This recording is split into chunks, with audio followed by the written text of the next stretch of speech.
नमस्कार, हेलो, नमस्कार, आदाब दोस्तों। मैं हूं स्नेहा और आप देख रहे हैं साम टीवी के सेक्स एक सुखी जीवन का मंत्र। इस खास शो में आप सभी का मैं स्वागत करती हूं। दोस्तों, सेक्स एक ऐसा विषय है ना जिस पे लोग जल्दी से बात करना पसंद नहीं करते, है ना?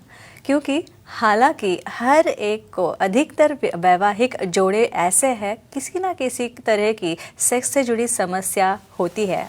अनेक समस्याओं से ये जो जोड़े हैं वो जूझते हैं, लेकिन अपनी समस्याओं का हल भी वो ढूंढना चाहते हैं, पाना चाहते हैं, पर उन्हें समझ में नहीं आता कि अब इस विषय पर, अपनी लैंगिक समस्याओं पर किससे बात करें।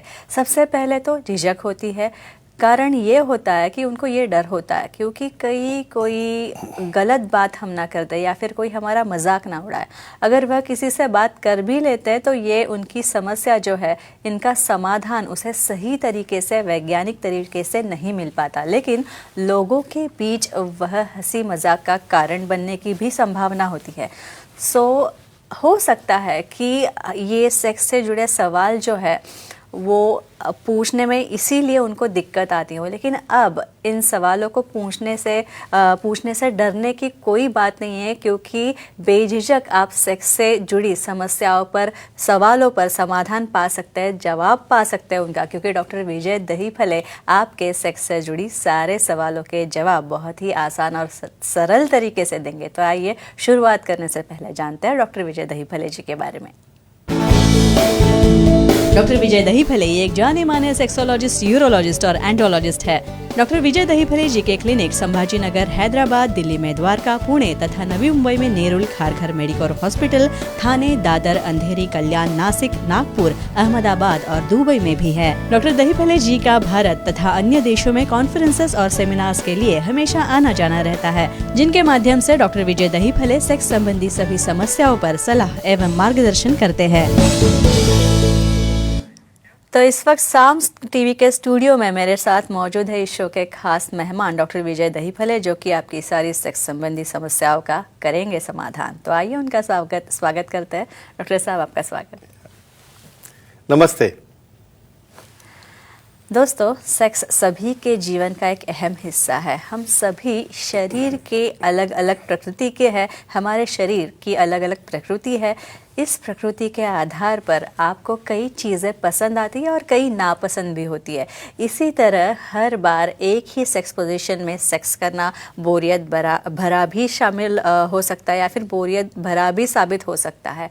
भारत में ही कई ऐसे ग्रंथ लिखे गए हैं जिनमें संभोग की क्रिया, यानी सेक्स पोजीशन हमें जिसे कहते हैं, इस संभोग की क्रिया में उपयोग में लाने की जाने वाली कई सारी पोजीशंस बताई गई है। तो इसमें आप अपने स्वभाव, प्रकृति और साथी की पसंद भी ध्यान में रखते हुए सेक्स पोजीशन का आनंद ले सकते हैं। सेक्स पोजीशन से अपनी सेक्सुअल लाइफ रोमांचकारी बना सकते हैं।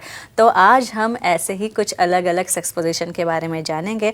और सबसे पहले, सबसे महत्वपूर्ण बात मुझे ये कहनी है कि आप दर्शकों की भी लंबे अरसे से यह मांग थी और इसी को ध्यान में रखकर और इसी हेतु हमने इस विषय का चयन किया है। तो आइए जानेंगे। आज एक नई सेक्स पोजीशन हम लेके आए हैं। इस सेक्स पोजीशन का नाम है the breeze sex position. Doctor साहब, क्या होती है ये पोजीशन? आज हमें डिस्कस करेंगे, लेकिन एक कॉम्प्लीमेंट आपको देना चाहता हूँ। दर्शकों, जो हमारी सीरीज चल रही है उसके प्रेजेंटेशन के बारे में आपका और हमारे सब मंच का उन्होंने काफ़ी अभिनंदन किया है कि ऐसी बहुत बहुत अच्छी पोजीशंस हम उन्हें प्रेजेंट करते हैं साइंटिफिक तरह से, उनकी डिमांड से। डेफिनेटली हम बोलते हैं ब्रीज के बारे में। यहाँ पे जो सीरीज चल रही है सेक्स एजुकेशन, सेक्सुअल अवेयरनेस और सेक्सुअल सेफ्टी, इसके अंतर्गत हम पूरे साइंटिफिक इंफॉर्मेशन ले रहे हैं। यहाँ पे सेक्स एजुकेशन क्या है, अवेयरनेस क्या है, मेल डिस्फंक्शन, फीमेल डिस्फंक्शन, और अभी सीरीज चल रही है अपने सेक्स पोजीशंस की। 476 पोजीशंस है और उस साइंटिफिक तरह से हमें देखना है। उसके पहले एक डिस्क्लेमर देना चाहता हूँ। Time, place, person, condition, culture, safety, consenting, अपना ओन और नॉन इन्फेक्टेड पार्टनर, इसके साथ ही हमें आजमाना है। द ब्रिज नाम में आता है। ये ब्रिज पोज क्या रहती है? यहाँ पे मेल एक्टिव पोजीशन में है, मेल बेड के साइड में स्टैंडिंग पोजीशन में रहता है, उसका एक लेग बेड के बगल में, बाजू में है। यहाँ पे फीमेल पार्टनर अपने कंधे के बल वहाँ पे लाइंग डाउन है बेड के ऊपर, उसका फेस है अपोजिट टू पार्टनर। उसी पोजीशन में ऐसा समझो वो एक साइड में सपोर्ट लेके सो रही है और मेल एक पाँव जमीन पे रख के खड़ा है और दूसरा पाँव उसका बेड के ऊपर है। वो बेड के एज में पार्टनर है और यहाँ पे राइट साइड का लेग पार्टनर का, फीमेल पार्टनर का, उसे लिफ्ट करके मेल पार्टनर को होल्ड करना है और वहाँ पे जो स्पेस बनती है वो स्पेस में वहाँ पे मेल को थर्स्टिंग करना है। तो ये रहती है ब्रीज पोज। कैसे उसका फ़ायदा होता है, क्या एंजॉयमेंट मिलता है, दोनों में क्या फ़ायदा है देखेंगे। और अच्छा, द ब्रीज सेक्स पोजीशन से क्या कमजोरी और शीघ्र पतन पे भी असर होता है? क्या यह नियंत्रण में आता है और तृप्ति मिलती है? क्या सबसे महत्वपूर्ण है? पोजीशन डिस्क्रिप्शन कर रहा हूँ उससे ध्यान में आता होगा कि रूटीन से अलग पोजीशन है भाई। यहाँ पे रोटेशन होने की वजह से 90 to 180 degree female partner rotate होता है और आपका एंगल भी चेंज होता है। इससे क्या हो रहा है, यहाँ पे एक तो फ्रिक्शन बढ़ गया, जी पॉइंट यहाँ पे फ्रिक्शन हो रहा है। यहाँ पे मेल स्टैंडिंग में रहने की वजह से उसका ड्यूरेशन ऑफ एक्टिविटी बढ़ रहा है और फीमेल को पोजीशन चेंज होने की वजह से फ्रिक्शन पॉइंट बदलने से ऑर्गेज़म भी अच्छा मिल रहा है। तो क्या फ़ायदा है ब्रीज पोजीशन का? यहाँ पे इजैकुलेशन डिले हो गया, फीमेल को ऑर्गेज़म हो रहा है और उसका जी पॉइंट सिमुलेट हो रहा है। ये रहता है ये ब्रीज पोजीशन का फ़ायदा। जी डॉक्टर साहब, पहला फोन आ रहा है, चंडीगढ़ से मदन जी बात कर रहे हैं, उनका कॉल लेते हैं। मदन जी, आपका स्वागत है हमारे शो में। सवाल पूछिए डॉक्टर साहब से। नमस्ते सर। जी नमस्ते जी, बोलिए। पुरुषों में यूरोप्लास्टी सर्जरी हुई हो तो उन्हें कितने दिन बाद सेक्स पोजीशन बदलनी चाहिए? एक्सीलेंट। हमें उन्हें अप्रिशिएट इसलिए करना है कि ऐसी छोटी छोटी सर्जरी है, ऑपरेशन है जो लिंक की होती है, उसकी केयर कैसे लेना और ये लेने के बाद ही उनका हाइजीन और एक्टिविटी मेंटेन कर सकते हैं। यूरोथ्रोप्लास्टी एक ऐसा सर्जरी है जिसमें मूत्र मार्ग जो रहता है, कुछ कारण है, इन्फेक्शन है, ट्रॉमा है, छोटा हो जाता है, नैरो होता है। समझो उसको हमने ऑप्टिकल यानी एंडोस्कोपी से किया या ओपन करके यूरोथ्रोप्लास्टी किया। तो कोई भी ओपन सर्जरी हील होने के लिए 3 या 4 हफ्ते लगते हैं। 3-4 हफ्ते तो उन्हें वो कैथेटर निकालने के तो कुछ कर ही नहीं सकते। उसके बाद में उसका फ्लो अच्छा हो जाए, वो होने के बाद 1-1.5 महीने के बाद सिंपली यहाँ पे मिशनरी पोजीशन में वो थर्स्टिंग स्लोली करना है, क्योंकि यहाँ पे इजैकुलेशन जब होता है तो जो जॉइंट दिया है वहाँ से होने वाला है। तो फ्रेंड्स एक ही ध्यान में रखो, फिक्सोलॉजिस्ट, यूरोलॉजिस्ट, एंडोलॉजिस्ट का सलाह मशवरा लेके 1-1.5 महीने के बाद स्लो थर्स्टिंग से एक्ट वो कर सकते हैं और धीरे धीरे पोज भी बदल सकते हैं। डॉक्टर साहब, कौन से मसल ग्रुप पे ये द ब्रीज सेक्स पोजीशन का असर होता है? कौन से मसल ग्रुप स्ट्रांग होते हैं? हमें कॉम्प्लिकेटेड पोज देख रहे हैं, इसका मतलब स्ट्रांग रहना ही रहना है।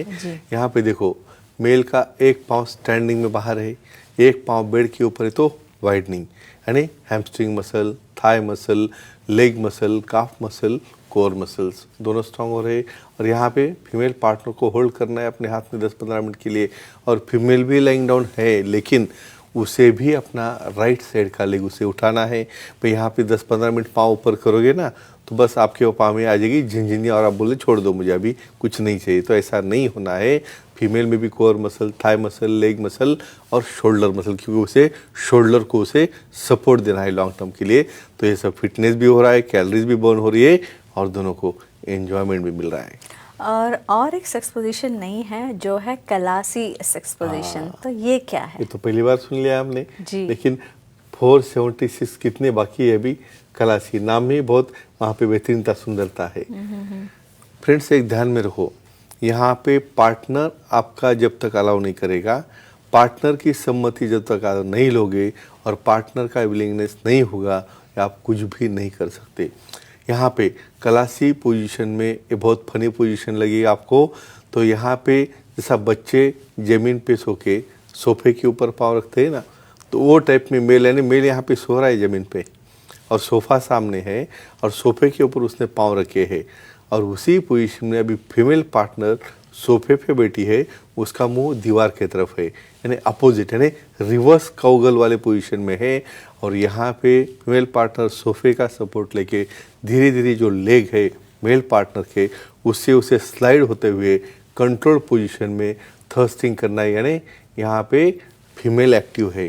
तो डेफिनेटली ये पोज कैसे काम में आती है, कैसे दोनों को एंजॉयमेंट मिलता है, देखेंगे। और डॉक्टर साहब इसके बाद फोन है, Yeah. महिला दर्शक जुड़ी हुई है, Surely. रोहिणी जूहू से बात Very कर रही है, nice. वो उनका Let's- कॉल लेते हैं। रोहिणी जी सवाल पूछिए आपका।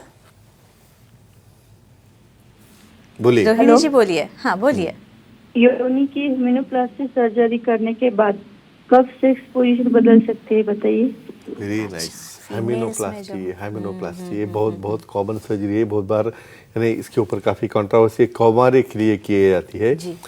कुछ फीमेल्स में कुछ ऐसा फीलिंग रहता है, अंडरस्टैंडिंग रहता है कि मेरा लैक्सिटी ज़्यादा रहेगा, तो बाद में शादी के बाद कोई डाउट लेगा, तो ऐसे केसेस में फिर मुझे उसे टाइटनिंग करना है। नहीं, हिमेन मतलब एक्सटर्नल ओरिफिस और इंटरनल वजाइना के अंदर जो पर्दा रहता है वो नेचुरली भी ब्रेक हो सकता है या नेचुरली भी नहीं रख सकता है, इसलिए वो है नहीं है, उसके ऊपर डाउट लेके कुछ भी फ़ायदा नहीं है, मतलब नहीं है।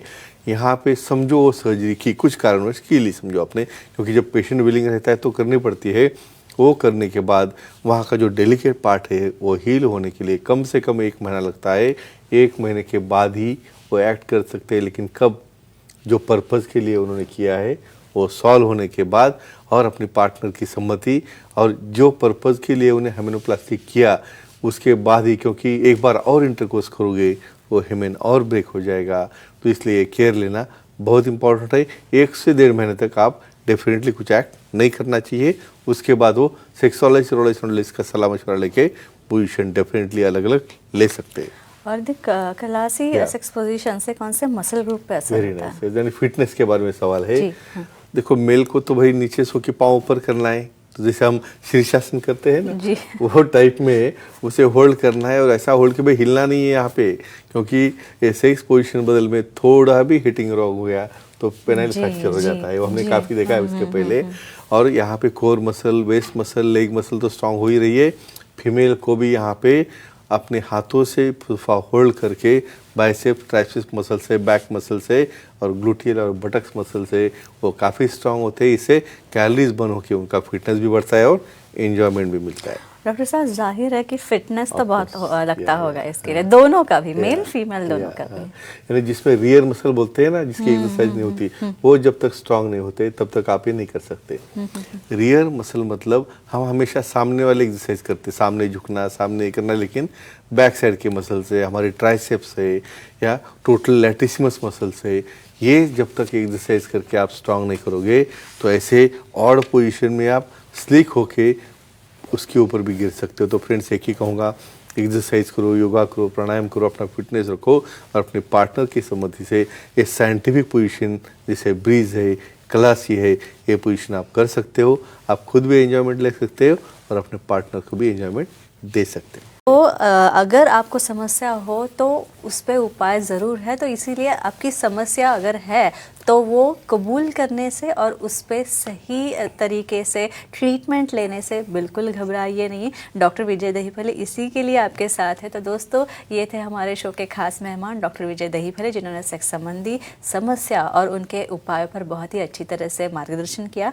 तो अगर आपको भी कुछ समस्याएं हो और आपको डॉक्टर विजय दहीफले जिसे मिलना है, उनसे सलाह मशवरा करना है, तो आप भी स्क्रीन पे जो नंबर्स दिए गए हैं वो नोट डाउन कर लीजिए। साथ ही सारे सेंटर्स के नाम जो अंधेरी, दादर, नवी मुंबई में, नेरुल में, खारगल में तथा ठाणे, कल्याण, पुणे, नासिक, संभाजीनगर, हैदराबाद, नागपुर, दुबई में भी डॉक्टर साहब के सेंटर्स है। तो यहाँ आप जा सकते हैं और डॉक्टर साहब से मिल सकते हैं। सारे नंबर्स एक बार मैं बता दूँ, आप नोट डाउन कर लीजिए। उनकी वेबसाइट भी है sexologistvijaydahifale.in। इस वेबसाइट पे आप जाइए, इसको आप यहाँ पे गए तो आपको अपॉइंटमेंट का बटन दिखेगा, वो क्लिक कीजिए और डॉक्टर साहब की आसानी से अपॉइंटमेंट आप पा सकते हैं।